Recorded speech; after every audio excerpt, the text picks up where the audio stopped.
Haya, tuendelee na taarifa zetu sasa. Familia 5 zimewachwa bila makazi baada ya moto kuteketeza nyumba zao katika eneo la Gathanga, kaunti ndogo ya Kiambaa, kaunti ya Kiambu.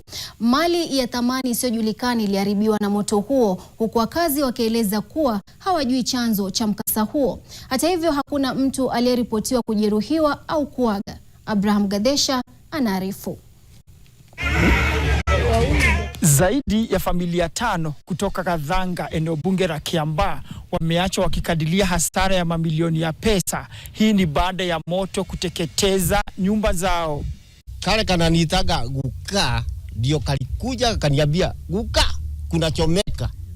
Kuenda hakuna kitu tumeweza hata kutoa hata nini. Kwa sababu hata hatukuwa na maji hata nini wala nini. Sisi tunataka tuka nyumba tu peke yake tu, mtu jenge ka nyumba tu. Kila mtu kwa hii area hakuwa na maji. But what happened? Tuliweza kupigia watu wa zimamoto, hao ndio walikuja after like 20 minutes. But kama tungekuwa na maji, kama tukiwa hawa majirani wangekuwa na maji, hiyo moto tungeweza kuicontrol.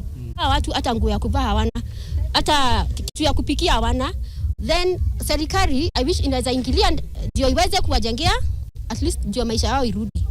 Hawa ni watu juzi tu walikuwa na msiba, dota yao alikufa na akawaachia wajukuu wao ndio wanalea, na bado unaona wao ni wako na disability. Kwa familia kama hizi ambazo zinaathirika, tuweze kuwasaidia, sio wakati tu ule wa siasa. Tunakuja tunashikana, wakati wao watu wanaathirika tunawasaidia. Sio wakati wa siasa tunaona mahali ya kufai kupelekwa pesa ndio pesa inapelekwa. Familia kama hizi zinaathirika hapa, au ndio wanahitaji usaidizi. Kwa hivyo ningeomba serikali kama inaweza kuja tusaidie, tungefurahia sana. Chanzo cha moto huu bado hakijajulikana, familia hizi zikiomba uchunguzi wa kina kufanyika. Abraham Gadesha, NTV mashinani kutoka Gathanga, kaunti ya Kiambu.